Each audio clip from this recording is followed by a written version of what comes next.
السلام عليكم ورحمة الله وبركاته. أهلا وسهلا بيكم في حلقة جديدة من برنامج توب 7. بتكلم أنا في الفترة اللي فاتت عن أبرز الأفلام وأقواها، وأحيانا بتكلم عن أفلام مظلومة ومش واخدة حقها، زي مثلا فيلم أنمي اللي جبته في قائمة أقوى أفلام الذكاء، ولا كراوتشنج تايجر هيدن دراجون اللي جبته ضمن أقوى الأفلام الآسيوية واللي كان المفروض يكونوا موجودين في القائمة. ففي أفلام بالرغم إنها مظلومة ومش معروفة إلا إنها ما تقلش عن الأفلام الكبيرة الذات شعبية في حاجة، وده هدف القائمة، إننا نجيب أقوى الأفلام المظلومة واللي مش واخدة حقها خالص. وفي حلقة النهاردة هنجيب أبرز 7 منهم، ولسه هيبقى فيه جزء تاني هعرضه بعد كام أسبوع إن شاء الله، علشان نشوف أكبر قدر ممكن من الأفلام المظلومة القوية. فعلشان ما أطولش عليكم فبسم الله يلا نبدأ. معانا النهاردة في المركز السابع أحد أقوى الأفلام الكوميدية In a World. فيلم اجتماعي لذيذ وخفيف وفكرته حلوة، وهي عن كارول اللي شغالة مدربة للفويس اوفر أو تسجيل الأصوات أو الأداء الصوتي أيا كان. المهم بأن صاحبتنا في المجال ده وأبوها بابا المجال كله، وهي داخلة تحدي كبير وصراع مع مؤديين أصوات كبار على إعلان ترويج لفيلم جديد. فهتشوف بقى ايه اللي هيحصل في المنافسة دي وهتنتهي على ايه، ده غير ما هتشوف علاقتها مع ابوها عاملة ازاي والكلام ده كله. فيلم ما فيهوش قضية قتل او رعب او شرير، اخر روقان، هي عيلة ضايعة اساسا.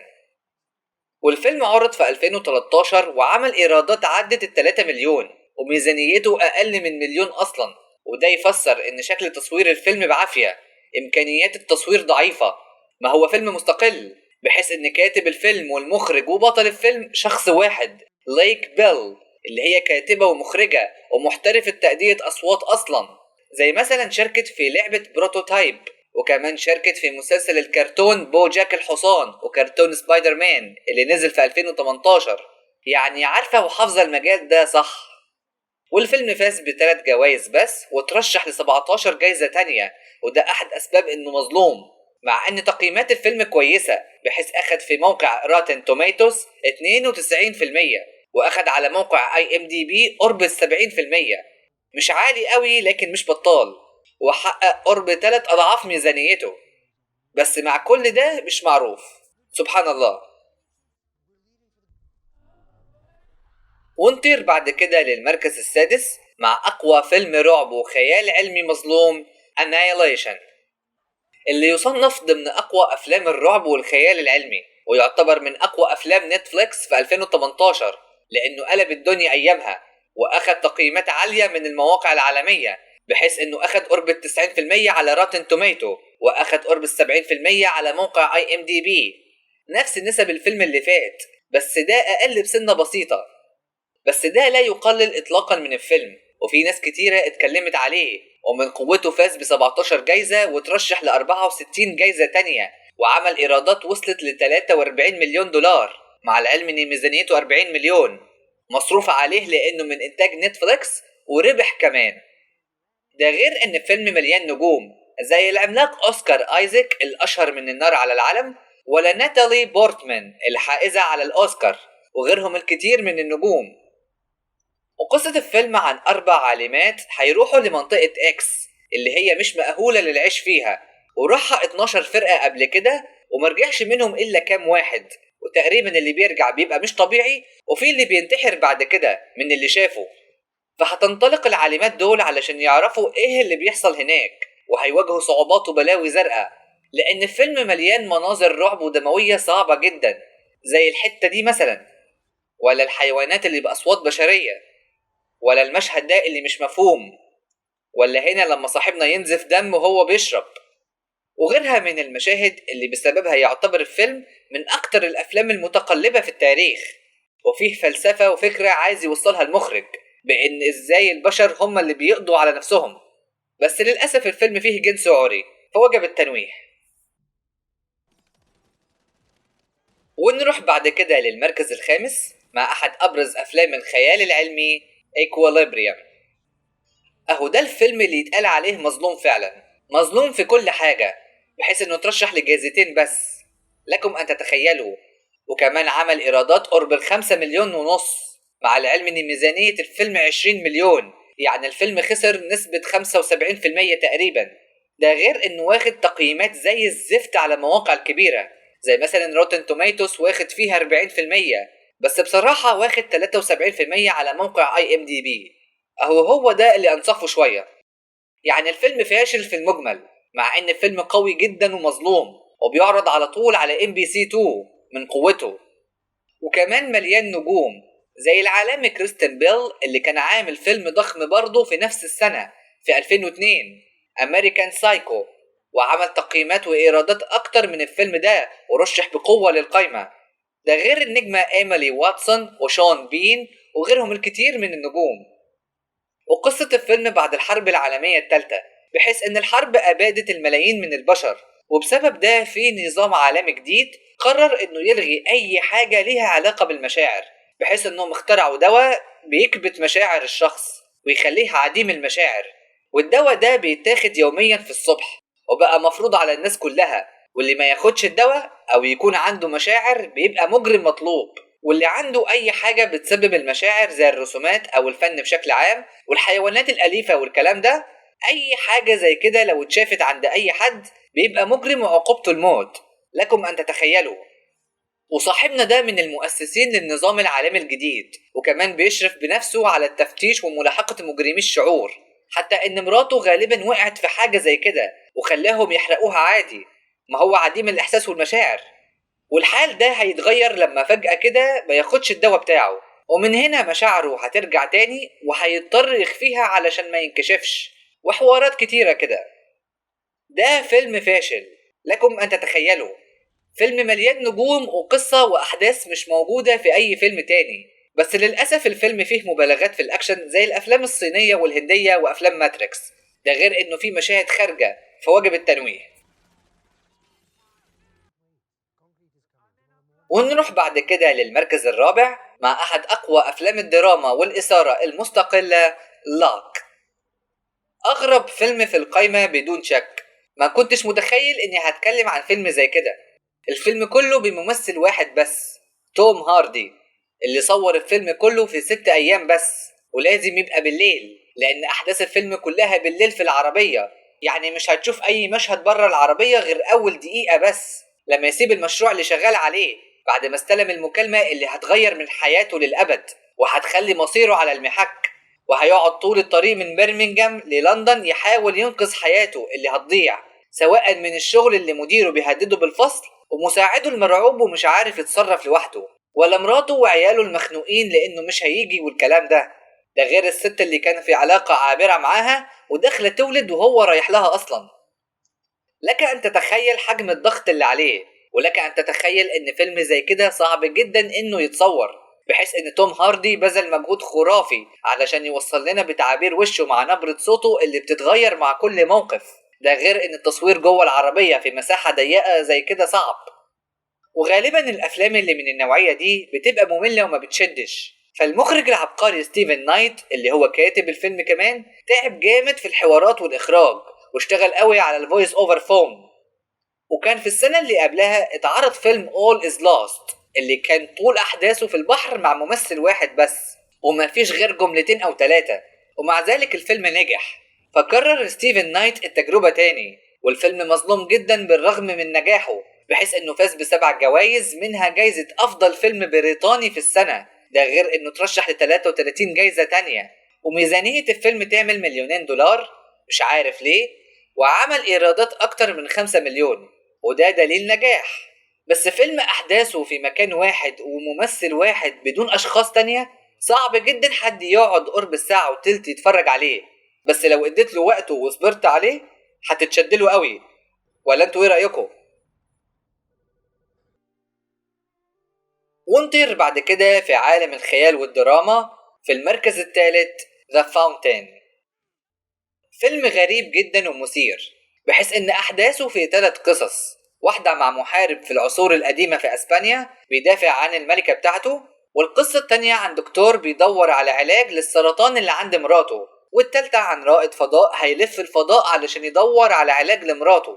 والثلاث قصص دول هيلتقوا بشكل رهيب في نهاية الفيلم عند الشجرة دي اللي غالبا دي ينبوع او حاجة زي كده، واللي بتمثل الموت اللي بيفرق الأحباب عن بعض. الفيلم بيقدم فلسفة ورسائل عميقة، وفيه ألغاز وتشابك في الأحداث تخلي دماغك تلف، بس مفيش حد شافه إلا ما مدح في الفيلم جامد. وبالرغم من قوة الفيلم إلا إنه فشل للأسف، بحيث إن الفيلم ميزانيته 35 مليون وجابت إيرادات قرب 16 مليون، خسر قرب 20 مليون، بالرغم إن تقييماته مش بطالة، بحيث إنه على راتن توميتو عامل قرب 52%. لا دي واطية جدا. بس عامل بقى في موقع IMDb 73%، ودي نسبة بقى مش قليلة، وواخد أرقام زي كده أو أكتر على المواقع الكبيرة. ده غير إنه فاز ب9 جوائز وترشح ل39 جايزة تانية، منهم جايزة للجولدن جلوب. ده مش دليل على إن الفيلم قوي ومظلوم؟ ده غير إن الفيلم مليان نجوم من العيار التقيل، زي الأسطورة هيو جاكمان والمتألقة جدا ريتشل فايتس وغيرهم الكتير. وممكن جدا السبب في تراجع الفيلم ده هو بأن فيلم ذا برستيج اتعرض في نفس السنة في 2006 لهيو جاكمان برضه مع كريستين بيل، فالفيلم ده أكل الجو، بحيث أن برستيج أقوى بكتير وفيه تشغيل دماغ أكتر وقصته أعمق. بس كل ده لا يقلل أبدا من قوة الفيلم، واللي فيه مقالات كتيرة بتتكلم عنه، من ناحية القصة والغموض اللي فيها، ومن ناحية أداء الممثلين الأسطوري، كلهم يمثلوا في 3 عصور وشخصيات مختلفة بالإبداع ده. لا حاجة تحترم. بس للأسف الفيلم فيه عري وجنس على خفيف، فوجب التنويه. ونروح بعد كده للمركز الثاني مع أحد أقوى الأفلام الجريئة والمظلومة جدا، The Assistant، اللي شبه قوي فيلم شي سيد اللي كان من أبرز أفلام 2022، واللي بينتقد بشكل قاسي التحرش الجنسي، وبيتكلم أو بيلمح عن فضيحة هوليوود لما استغل مخرج أفلام معروف الممثلات والبنات اللي حواليه في 2017. في الفيلم ده اتكلموا عن الموضوع بشكل صريح، بس مش عن نفس الواقعة المشهورة. هو اتكلم عن الأحداث والتجاوزات المماثلة، بحيث إن صاحبتنا دي مساعدة لواحد من الأشكال دي، وهتتعامل مع ممثلين كبار ومشاهير كتير، وهتروح تشتكي على رئيسها من رئيسه على اللي بيعمله في مكتبه مع الممثلات الصغيرة والمساعدات الجداد. هو فيلم ملوش قصة معينة، لأن أحداث الفيلم في يوم واحد مع صاحبتنا، هتشوف فيه الدنيا جوه الشركات المنتجة للأفلام عاملة إزاي، وإزاي التعامل ما بين الناس اللي هناك سواء موظفين أو مشاهير والكلام ده. وهتشوف صاحبتنا دي حياتها ماشية إزاي، وإنها غلبانة قوي وملهاش في الدنيا اللي حاصلة دي، العالم القذر اللي الكبار فيه بيستغلوا مناصبهم والجو ده. وغالبا الفيلم ده اللي ادى الضوء الأخضر لأفلام زي شي سيد إنه يظهر، بحيث غالبا مفيش أفلام بتتكلم عن حاجات زي كده، لأنه في تعتيم رهيب من هوليوود على اللي حصل، والفيلم ده اللي جرأ الكل يتكلم عن التجاوزات والاستغلال ده. وبالرغم من حساسية الفيلم وقوته، وفي الكتير معتبرينه أقوى فيلم مظلوم على الإطلاق، إلا إن الفيلم ده عمل إيرادات قرب 1.5 مليون، مع العلم إن ميزانيته زايدة عن الإيرادات بقرب 400,000. يعني الفيلم خسر، بس مش كتير مقارنة بأفلام القايمة. ده غير إنه أكتر فيلم إيجابي من ناحية التقييمات في القايمة، بحيث عمل 92% على راتن توميتو، وأعلى من 80% في معظم المواقع، وفاز ب5 جوائز وترشح ل24 جايزة تانية. وغالبا سبب فشله يرجع لأنه تحدى هوليوود وفضح البلاوي اللي فيها بعد ما اتنست خلاص، وده بيأكده تقييمات وآراء النقاد، فتفسير الوحيد إنه اتحارب. ولا انتوا ايه رأيكم؟ وبما انه لسه في جزء تاني للقايمة دي، نروح على طول على المركز الأول لأقوى فيلم خيال علمي مظلوم على الإطلاق، سانشاين. الفيلم البريطاني اللي عرض في 2007 وعمل إيرادات عدت ال 32 مليون دولار، بينما ميزانيته 40 مليون، يعني خسر قرب 8 مليون، وده دليل على فشل الفيلم. بس ده متناقض مع تقييمات المواقع العالمية والنقاد، بحيث ان في ناس كتيرة مصنفاه ضمن اقوى 5 افلام خيال علمي فضائية على الاطلاق. ده غير تقييمات المواقع العالمية زي راتن توميتو واي ام دي بي تعدي 70%. ده غير انك هتلاقي الفيلم في اي قائمة بتتكلم عن افلام الخيال العلمي. ده غير بان الفيلم مليان نجوم من العيار التقيل، كيليان مورفي وميشيل يو وكريس ايفنز والياباني هيرويوكي سانادا والنيوزيلندي كليف كيرتس اللي ده تالت فيلم له في القائمة. ده غير مارك سترونج وروز بيرن وغيرهم الكتير من النجوم. فغريب فيلم زي ده بتعدد النجوم اللي فيه وفكرته القوية جدا انه يفشل. والتنوع الرهيب في جنسيات الممثلين ده هو بان في فريق دولي كده هينطلق في رحلة للشمس علشان يصحصحها تاني بعد ما بدأت تخمل او تنام، بانهم يضربوها بقنبلة نووية. والله زي ما سمعتوا كده، الشمس هتخمل في 2057 وهيحتاجوا يصحوها بنووي.